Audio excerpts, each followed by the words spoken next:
You have that going on today. Selling out their children. Right? Yeah, pimping out their own children, their offspring, to Satan. Right? Just in the reward for what? For fame, for riches. Sacrificing. And a lot of the time it's physical, sometimes it's spiritual. Right? A lot of the time it's physical. And the thing is, it's a demonic season, Halloween. So be prepared to see more people dressed in masks, with bloods on their face, paint, dressed like Draculas and so forth. It's very demonic.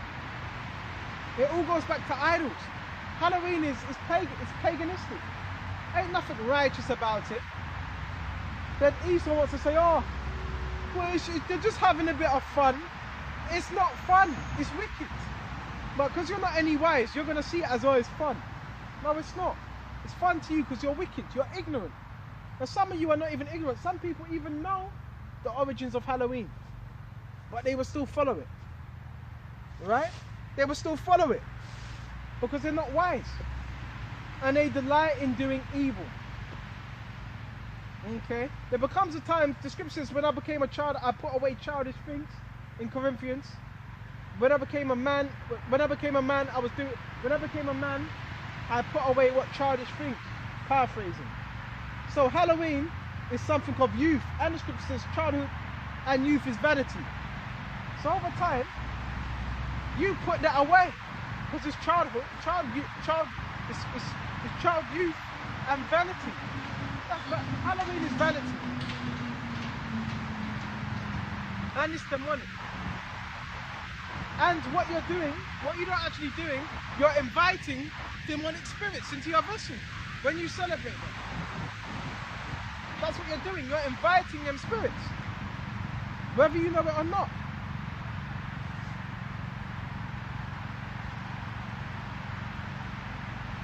And shed innocent blood,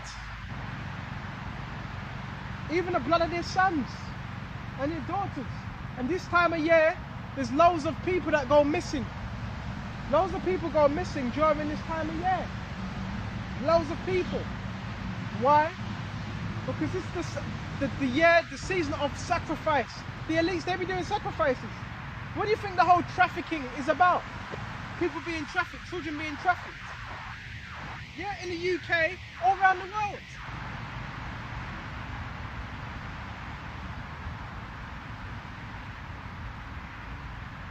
And shed innocent blood of their sons and their daughters, whom they sacrifice unto idols of Canaan. So when you see on the news, you see this person was seen in this place, and next thing they go missing, then a year down the line, their bones were discovered here. What do you think that was? It was just, these things are going on within society. Because within this world, what do you need to do to get up? What's the highest form of witchcraft? It's human sacrifice. Alright? And don't get that twisted with the scriptures. Yeah, Yahawah gave his life for us, his blood for us, the lamb. But that was a different type of sacrifice. That was a righteous sacrifice, not a wicked one. Right?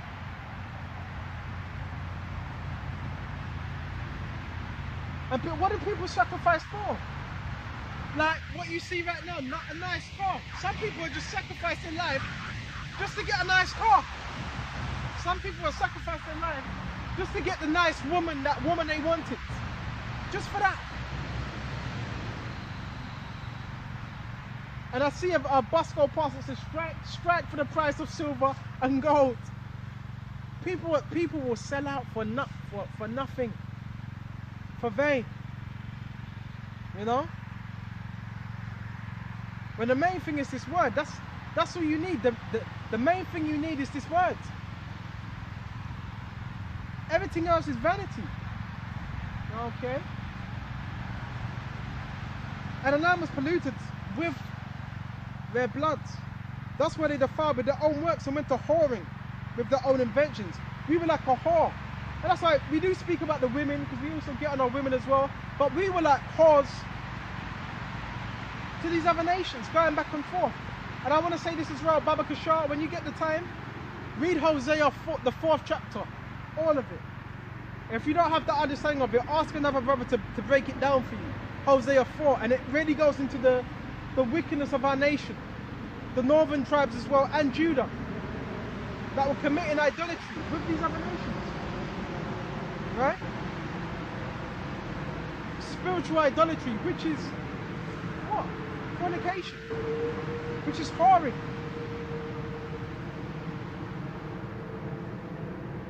Thus were they defiled with their own works and went to whoring with their inventions. Wherefore was the wrath of the Lord kindled against his people. Right? Insomuch he abhorred his own inheritance. You abhor something, you detest it. So we got to the point where Yahawashi, detested his own. He detested his own inheritance. Because then over time, it's like we became unrecognizable. Right?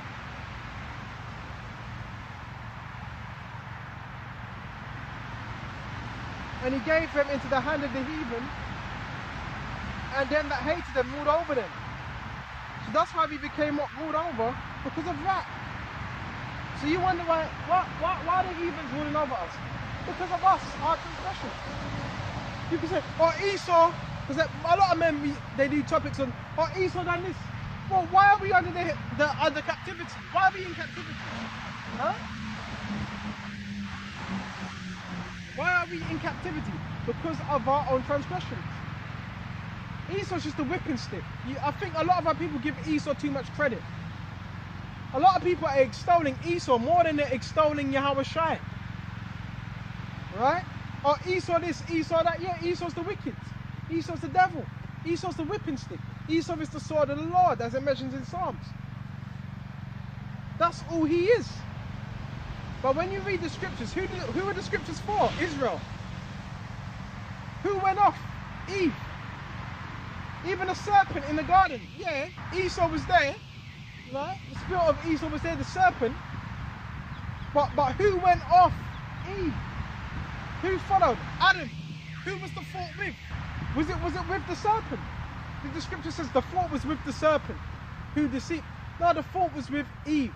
So this is why this self-examination. You can talk about Esau you want. Oh, Esau, slavery. All right, yeah. Why are we in slavery? Have you read Deuteronomy 28? Have you read Deuteronomy 28 and 15? Deuteronomy 28 says the blessings shall come upon you. If you shall do this, if you shall be obedient, if you shall hearken unto the voice of Yahawah Yahawashi. Deuteronomy 28 and 15, the curses shall come upon you if thou will not hearken unto the voice of Yahawah Yahawashi. So that explains it. That explains it all. And this was after we came out of Egypt. In the land of Canaan, doing well, right? Our people, what did they do? Backslide, right back into wickedness.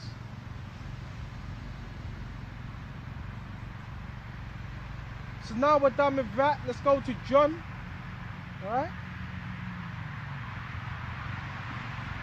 And now, this basically goes into those that were following Yahawashi. But Yahawashi, he wasn't committing himself to everyone. Go to John. This is John 6.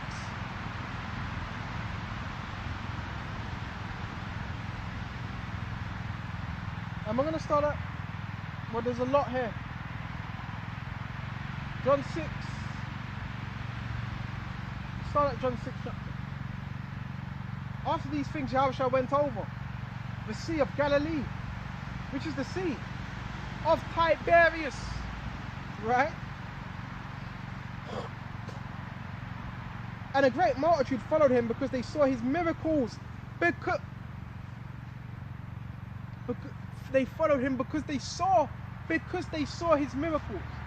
It didn't just say they followed him, because they saw his miracles. So brothers in this truth as well, you have particular gifts, you have particular things about you that you may not even see, that others see. So they followed him because of the miracles.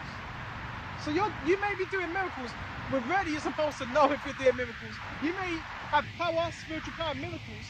You may not even know. Others see it. So guess what? You're going to have people following you. The other nations, right? And yeah, your own people. They're going to follow you. Okay? Because they saw his miracles, which he did on them that were diseased. And one thing I've noticed as well, more people that are diseased are trying to get around me, trying to come around me. Why? Because they know there's power in this word, and there's power. We've been given power through this word to heal. You already have that power. Yahawah was the same. He had power. He was healing diseases. What's a disease? When your body's at dis-ease.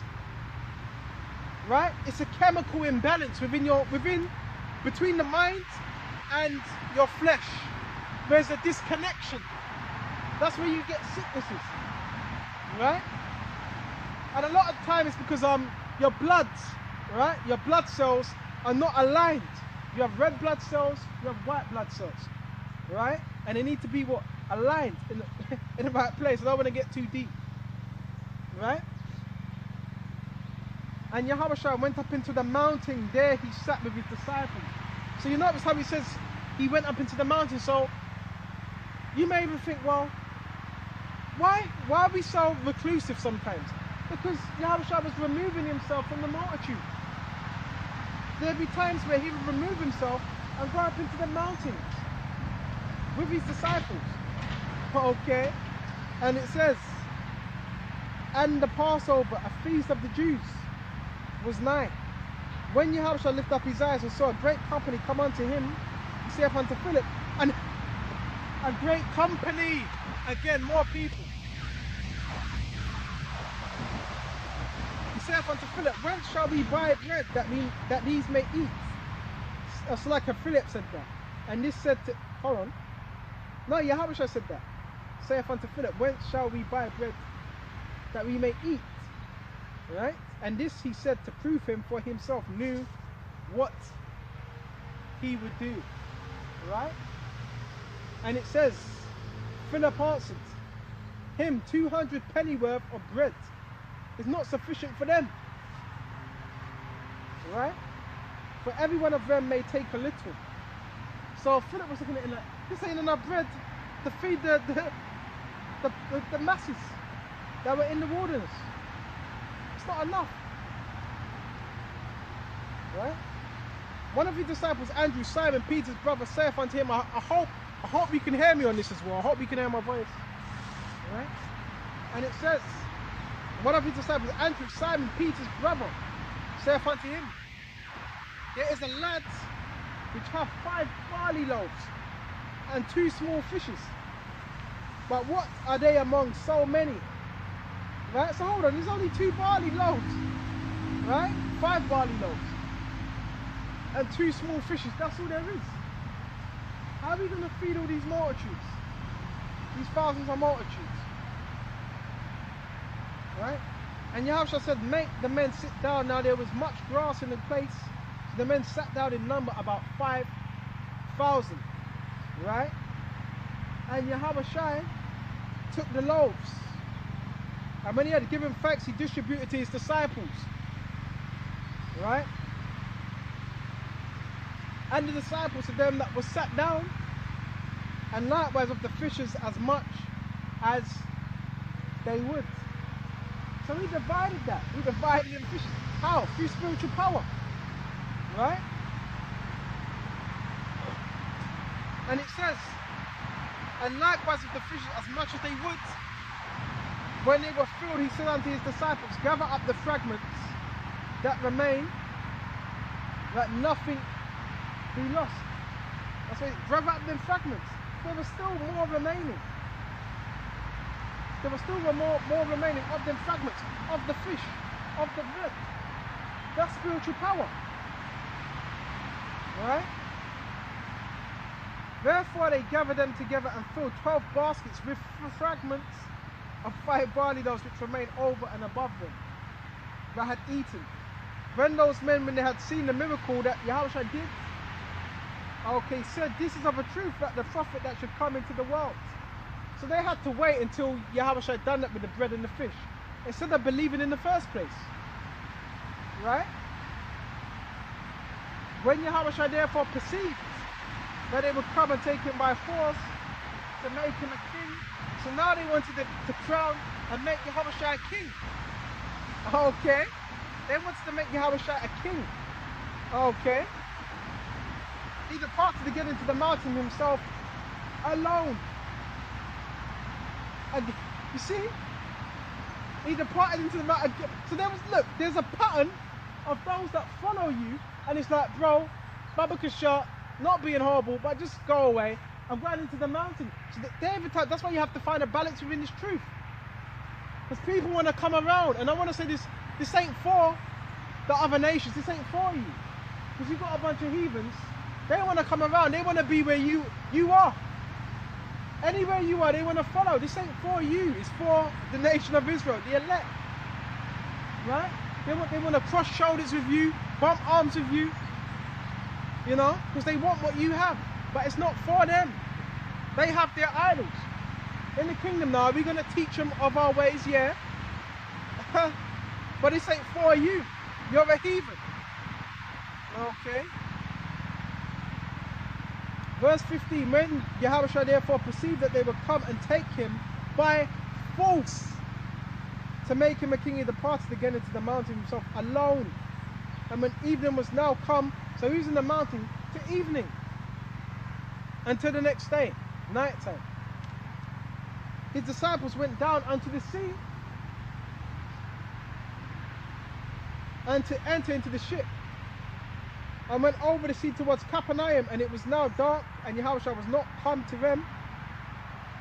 And the sea arose by reason of a great, and it says it was now dark, so evening was the next day.